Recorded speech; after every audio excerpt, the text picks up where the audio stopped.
10 inch முறுக்கு மந்த்ரா கடலை எண்ணெயில நானே பண்ணுது. ஒரு சேலஞ்ச், உங்களால இந்த மாதிரி முறுக்கு செய்ய முடியுமா? மந்த்ரா கடலை எண்ணெயில முறுக்கு செஞ்சு பாருங்க. ஓகே.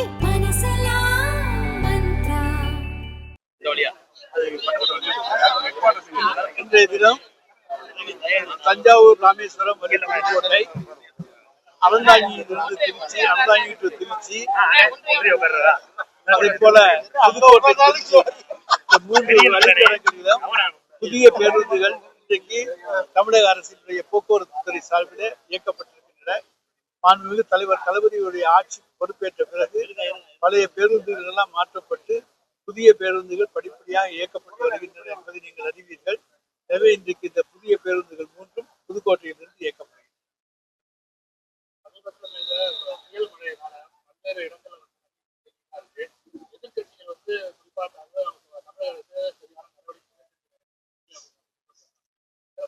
சென்னையை பொறுத்த வரைக்கும் அடுத்த ஒரு 5-6 மணி நேரத்துக்குள் ராட்சச மோட்டார் பம்புகள் வைத்து எல்லா சாலைகளும் சீரமைக்கப்பட்டு விட்டன.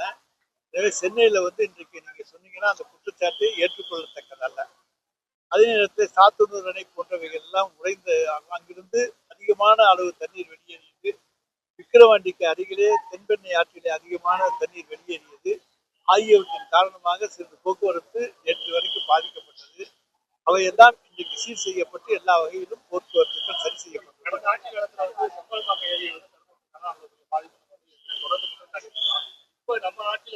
சாத்தனூர் அணையை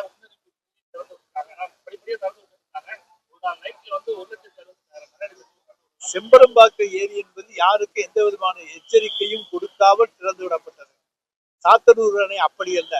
படிப்படியாக அந்த கரையோரத்தில் இருக்கிற மக்களை எல்லாம் வெளியேற்றி விட்டுத்தான் அங்கே சாத்தனூர் அணை திறக்கப்பட்டதை தவிர சாத்தனூர் அணை திறக்கப்பட்டதால் பக்கத்தில் இருக்க எந்த கிராமத்திலேயும் எந்த ஆபத்து வரவில்லை. ஆனால் பாதிப்புகள் உண்டு, ஆனால் எந்த உயிர் சேதங்கள் போன்றவை ஏற்படவில்லை. செம்பரம்பாக்கம் ஏரி என்பது முன்னறிவிப்பு இல்லாமல் திறந்து விடப்பட்டது. சாத்தனூர் அணை என்பது அங்கே இருக்கின்ற தண்ணீர் படிப்படியாக ஸ்டேஜ் பை ஸ்டேஜாக திறந்து விடப்பட்டதால் அங்கே உயிர் சேதங்கள் ஏற்படாமல் பாதுகாக்கப்பட்டது. தாவேகா தலைவர் விஜய் இந்த வெள்ள பாதிப்பு வித்தியாசமான எதற்கெடுத்தாலும் காவி நிறம் பூசி கவனநாடு நடத்தினா மக்கள் அதை ஏற்றுக்கொள்ள மாட்டாங்க. ஒரு விமர்சனத்தை அதாவது எங்களை பொறுத்த வரைக்கும் ஒன்றிய அரசாங்கம் இதற்கு தேவையான உதவிகளை செய்ய வேண்டும். எங்களுடைய முதலமைச்சர் உடனடி நிவாரண தொகையாக 2000 கோடி கேட்டிருக்கிறார். அதற்கு பிறகு எந்த அளவுக்கு பாதிப்புகள் என்பதை கண்டறிந்து ஒன்றிய அரசுடைய வல்லுநர் குழு கண்டறிந்து அதற்கு பிறகு பாதிப்புக்கான தொகை வேண்டும் என்று கேட்டிருக்கிறார். இதுவரைக்கும் ஒன்றிய அரசு நமக்கு எந்த உதவியும் செய்யறதில்லை. நமக்கு உண்டான பேரிடர் மேலாண்மை திட்டத்துல நமக்கு உண்டான ஒரு நிதியிலிருந்து ஒரு போர்ஷனை மட்டும்தான் கடந்த காலங்களில் ரிலீஸ் பண்ணியிருக்காங்க. அதையும் இந்த காலகட்டத்தில் அவர்கள் இன்னும் விடுவிக்கவில்லை. எனவே எந்த விதமான உதவியையும் இதுவரைக்கும் செய்யவில்லை. ஆனால் நேற்று ஒரு செய்தி வேண்டிய உதவிகளை செய்வதாக சொல்லி இருக்கிறார் என்று சொல்கிறார்கள். பொறுத்திருந்து பார்ப்போம். இருக்கிறதால காவிரி பூசணும்னு சொல்லி நீங்க தமிழ்நாடு அதுதாங்க நான் இப்ப என்ன சொல்றேன்னா, ஒன்றிய அரசாங்கம் செய்யலைன்னா அது காவிரி நிலம் பூசத்தானே வேணும். அது என்ன தவறு இருக்கு? ஒன்றிய அரசாங்கத்தினுடைய நிறம் காவி தானே. இன்னைக்கு பாத்தீங்கன்னா கோயில் திருக்கோயில்கள் தான் பழமை வாய்ந்த கோயில்கள் ஆர்கியாலஜி டிபார்ட்மெண்ட் இருக்க கோயில்ல முன்னால மஞ்சள் கலர் கோல்டன் கலர் அடிச்சோம், இப்ப காவி கலர் அடிச்சுக்கிட்டு இருக்கோம். அதனால காவிமயமாக்குவது அவருடைய குறிக்கோளாக இருக்கிறதே தவிர மக்களை காப்பாற்ற வேண்டும் என்பது அவருடைய குறிக்கோளாக இல்லை. அது சில சமயங்கள் ஏதாவது தவறுதல் காரணமாக ஏதாவது ஏற்பட்டிருக்கலாமே தவிர பெரிய வெள்ளம் தாங்க முடியாத அளவுக்கு தண்ணீர் போர்ஸாக போகின்ற பொழுது அந்த அளவுக்கான ஈடு கொடுக்கக்கூடிய சக்தியை அந்த பாலத்தில் இருந்திருக்காது.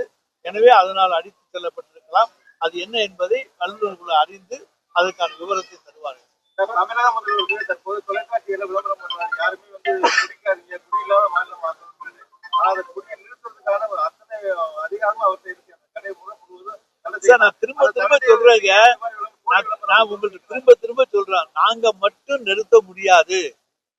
நாங்கள் நிறுத்தினால் இங்கே பக்கத்தில் இருக்கக்கூடிய நீங்க என்னாச்சு, பாண்டிச்சேரியில இருந்து புதுச்சேரியில இருந்து வாங்கிட்டு வர்றாங்க பாக்கெட் சாராயம், அதை குடிக்கிறாங்க. அதனால ஒரு நாள்பட்ட சரக்குகளாக இருக்கிற பொழுது அங்கே பாதிப்புகள் ஏற்பட்டு மக்கள் உயிர் பலி ஏற்படுகிறது. அதானே கள்ளக்குறிச்சி சம்பவம். புதுச்சேரியிலிருந்து 70 பாக்கெட் வாங்கிட்டு வந்ததுனால வந்தது தானே. அதை போல அந்த சம்பவங்கள் தமிழ்நாட்டில் நடக்கின்ற பொழுது அன்றைக்கு எங்களைத்தான் நீங்கள் குற்றம் சொல்லுவீர்கள். எனவே இந்தியா முழுவதும் மதுவிலக்கு கொண்டு வரப்பட வேண்டும். அப்பொழுதுதான் இது சாத்தியம். ஆனால் எங்களை பொறுத்த வரைக்கும் எங்களுடைய கொள்கை மதுவிலக்கு தான். நாங்கள் குடிப்பதை ஆதரிப்பதே கிடையாது, மதுக்கடைகளை ஆதரிப்பது கிடையாது. அந்த வருவாய் எங்களுக்கு தேவையில்லை. இருந்தாலும் இன்றைய காலகட்டத்திலே எங்களாலே அதை தவிர்க்க முடியாத ஒரு சூழ்நிலை. ஏனென்று சொன்னால் சுற்றி இருக்கக்கூடிய எல்லா மாநிலங்களிலும் மதுக்கடைகள் இருக்கின்றன, பிராந்தி கடைகள் இருக்கின்றன, சாராய கடைகள் இருக்கின்றன. எனவே தமிழ்நாட்டிலே மட்டும் நாங்கள் அது மதுவிலக்கை அமல்படுத்துவோமேயானால் இங்க இருக்கக்கூடிய அந்த பணம் வெளிமாநிலங்களுக்கு செல்லுமே தவிர யாரும் குடியை நிறுத்தப் போவதில்லை. எல்லா மாநிலத்திலும் நிறுத்தினால்தான் அது சாத்தியப்படும். அது எதிர்கட்சியா இருக்கும்போது உங்களுக்கு தெரியாதா சார்? ஏற்கனவே தெரியாதா சார்? அது எதிர்கட்சியா இருக்கும்போது தெரியாதா சார்? அது மாதிரி பண்ண முடியாது சார். நாங்க 2016 முயற்சி பண்ணி பார்ப்போம்னு தான் ஒரு டெஸ்ட் சொன்னோம். 2016 நாங்கள் ஆட்சிக்கு வந்தால் மதுக்கடைகளை மூடுவோம், முழு மதுவிலக்கை அமல்படுத்துவோம் தலைவர் கலைஞர் சொன்னார். என்ன ரிசல்ட் ஆச்சு? நாங்க ஒரு 15-20 சீட்ல ஆட்சியை இழக்க நேரிட்டது. அதற்கு காரணம் திருப்பூர், கோயம்புத்தூர் போன்ற இடங்களில் எல்லாம் இருக்கக்கூடியவர்கள் வேலைக்கு செல்கின்ற பொழுது தாங்கள் குடிக்க வேண்டும் என்று விரும்பிய காரணத்தாலே தான் அப்படிப்பட்ட ஒரு சூழ்நிலை. அன்றைக்கு நாங்கள் ஆட்சியை இழப்பதற்கு எங்களுடைய வாக்குறுதி தான் காரணமாக.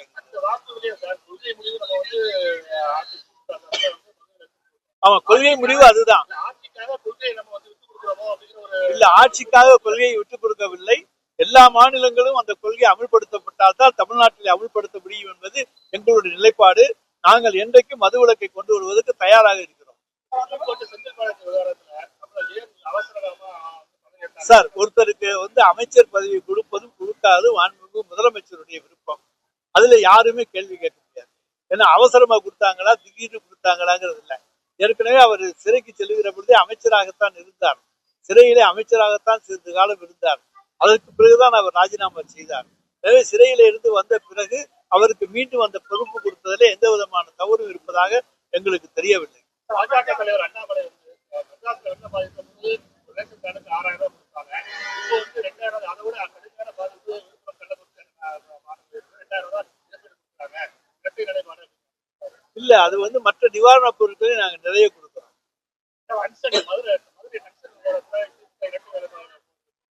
எது இல்லையே, நாளைக்கு சட்டமன்றத்திலே தீர்மானம் கொண்டு வருகிறோம்.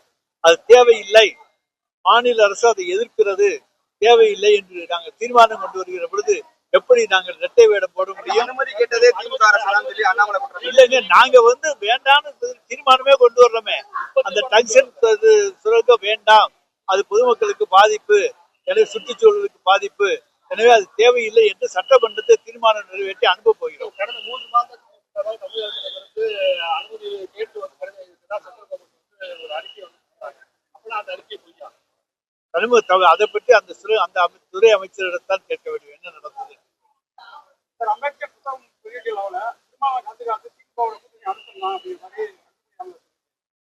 ஏன் அழுத்தம் கொடுக்கணும்? அவருடைய விருப்பம். திமுக கூட்டணியில் நீடிக்கின்ற பொழுது அங்கே போக வேண்டாம் என்று அவர் நினைத்திருக்கலாம், அதனால் போகவில்லை.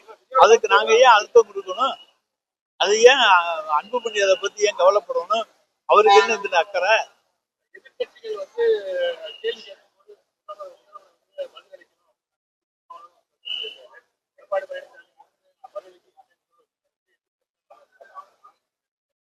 சார், அவர் அனாவசியமா கேட்கிற கேள்விகளுக்கெல்லாம் பதில் சொல்ல வேண்டிய அவசியம் முதலமைச்சருக்கு கிடையாது. அது ஒரு சட்டமன்றத்துல பேச போறாரு, பேசட்டும். அதுக்கு சட்டமன்றத்துல முதலமைச்சர் தகுந்த விளக்கங்களை கொடுப்பார். 2 நாட்கள் சட்டமன்றம் நடக்க போகிறது. எதிர்கட்சி தலைவர் அவருக்கு பேசுவதற்கு வாய்ப்பு உண்டு. அங்கே பேசிட்டு அங்க பாய்காட் பண்ணிவிட்டு வெளியே பேசுவதில் எந்த பிரயோஜனமும் கிடையாது. அவர் பேச வேண்டிய இடம் சட்டமன்றம். அங்கே பேசினால் முதலமைச்சர் தகுந்த பதிலடியை தருவார்.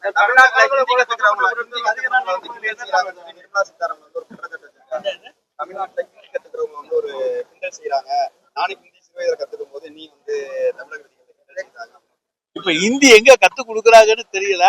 நாங்க யாரையும் போய் கிண்டல் பண்ண வேண்டிய அவசியம் கிடையாது.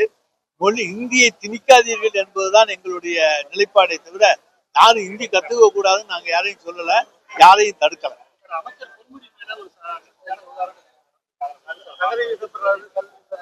சார், போற இடத்துல சகதி படுறது இருக்க அதை வீசினாங்கன்னு சொல்றாங்க. சகதியில நீங்க நடந்து போங்க, நம்ம செருப்பு பட்டு நம்ம மேல நம்ம செருப்பு சகதியே வந்து விழுந்துடும். அவரே சொல்லியிருக்காரு, பாஜக திட்டமிட்டு எதுவா இருந்தாலும் அதை பற்றி எல்லாம் எதையும் தாங்கும் இதையும் எங்களுக்கு உண்டு. அதெல்லாம் ஒன்னோடு நடக்காது.